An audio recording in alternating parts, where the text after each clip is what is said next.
გაგეცნოთ ჩემი სკოლის მოსწავლეები, მე-12 კლასის მოსწავლეები და გქონდეთ კომუნიკაცია, სადღაც არ შეხვდეთ ერთმანეთს, უბრალოდ იცნობდეთ მაინც, ხო, რომ აი ეს ჩვენი რაიონის ამადამ სკოლის მოსწავლეა. სახეზე მაინც ვიცნობდეთ, შეიძლება სახელები ვერ დავიმახსოვროთ ერთმანეთის, მე თვითონ მაქვს ეს პრობლემა, მაგრამ ცნობით მაინც უნდა ვიცნობდეთ ერთმანეთს. მოგძანდი. ისიც ზუსტად მაქვს, კარგად მაქვს გააზრებული, რომ შეუძლებელია ეგრე მეთოდით დავიმახსოვროთ თუნდაც სახელები, ან სახით დავიმახსოვროთ, ხო? ზოგს შეგვიძლია, ზოგს შეგვიძლია, მაგრამ ყოველ შემთხვევაში სოციალური ქსელები არსებობს და იქიდან შეგვიძლია რომ უფრო მეტად დავახლოვდეთ ერთმანეთს და გაიცნოთ ჩვენი მეზობელი სკოლა, ქვემოქმედი საჯარო სკოლა. ეს ინიციატივა გამოიჩინეს ოღონდ მასწავლებელმა, ქალბატონ ნათლია ქალბატონ ვანცამ, ასე რომ მინდა რომ ჩვენს ვესტუმროთ ერთდროულად მათ სკოლას და უფრო მეტად გავამყაროთ ის ურთიერთობა, რაც ახლა დავიწყეთ, ხო? რასაც დავიწყეთ, უკვე დაწყებული არის. ამიტომ ურთიერთობაზე ძვირფასი ადამიანებს ამ ცხოვრებაში არაფერი არ დაგვაჩნია. სწავლა შეიძლება ვისწავლოთ, ათასი ვერ ვიყოთ, მაგრამ ადამიანური ფაქტორი ყოველთვის უნდა დავრჩეთ თითოეულ ჩვენთაგან. უნდა ვიხაროთ მეზობელი სკოლის წარმატებები ყოველთვის, უნდა ვწყინდეთ მათი წარუმატებლობას. ეს ხდება ხო ცხოვრებაში, ხან მოვიგებ, ხან დავაგებ, ხან ხდება, ხან ხდება, მაგრამ ერთმანეთის ადამიანური ფაქტორი ყოველთვის უნდა გვესწროს. ამიტომ ძალიან გთხოვ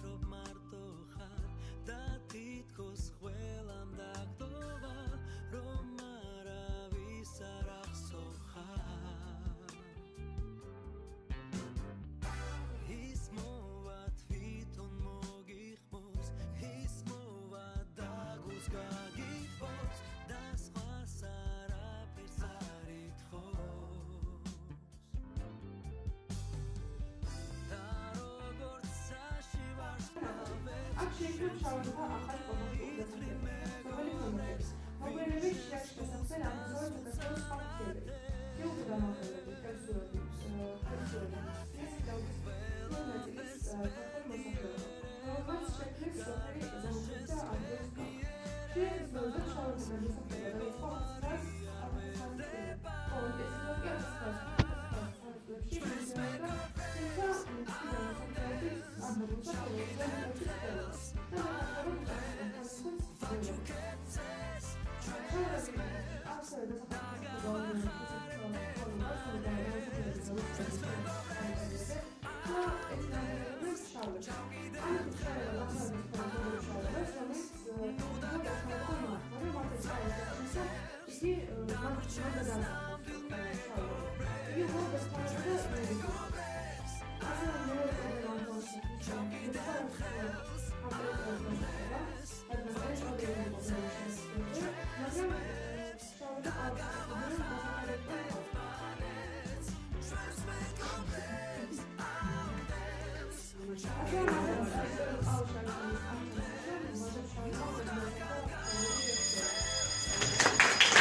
ადგილას რომლებიც წელიწადის სადგომი იყო იქ დასახლდნენ. ასე დაიწყო პირველი დასახლება სამწუხაროს ტერიტორიაზე მე-20 საუკუნის 30-იან წლებში.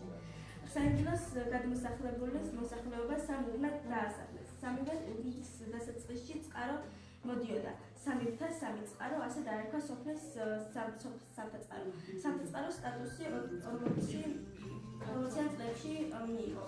მოსახლეობის სიმცირის გამო 1980 წლამდე სოფელში მხოლოდ დაწყებითი კლასები იყო. სამწუხაროდ არასწორი ტერმინია, როცა სამწუხაროში გადმოსახლებული საქართველოს ჰერელებს ინგილოს უწოდებდა.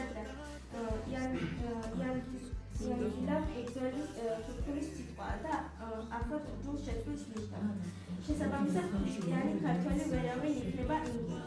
ინგილოები ცხოვრობენ ბელაქნის რაიონში, სოფელ ისიქალში, ზაქათალის რაიონის სოფელ ალიაბადში. ოღონდ ამ სოფელში არიან ქრისტიანები, ქართველები. გადმოსახლებული ქართველობას არ დაუწყებიან წარმოებულ ეკლესიის ზარი, რომელიც ისტორიული დატვირთვა აქვს.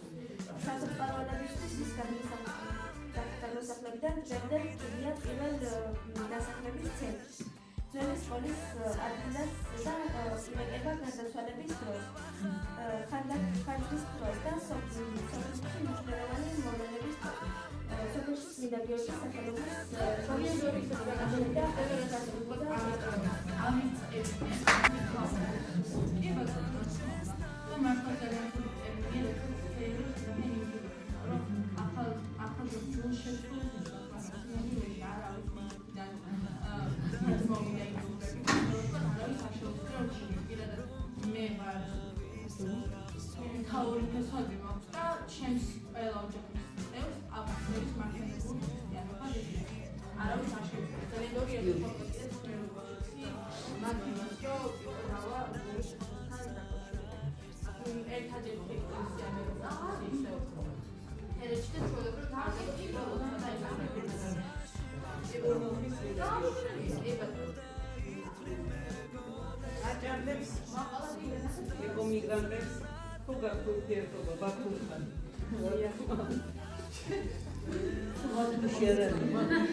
შავლებით ჩადიან ხშირად, როგორც თქვენ თქვით, აი ესეთ რიტუალური მეებზე დღესასწაულებზე ძირითადად ასეთ ხატობას არ ასწრებენ ესენი მთლიანი ოჯახები დაიკრიბებიან ხოლმე ასე რომ ვთქვათ და მიდიან საკლავები ხატობებში და შავის ისეთ მიუძღობენ ჯგუფებში მე უნდა ვლაპარაკობდეთ შავლებს.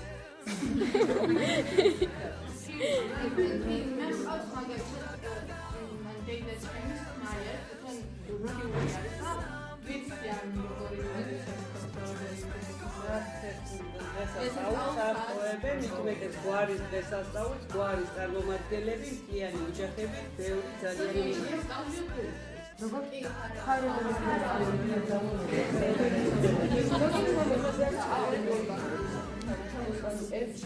ეხლა სამგზო ჩამოვიდა ძალიან ბევრი. ჩამოდიან ხოლმე ეხლა შემოსახლებულების არის საბაზროთა გაბება ეს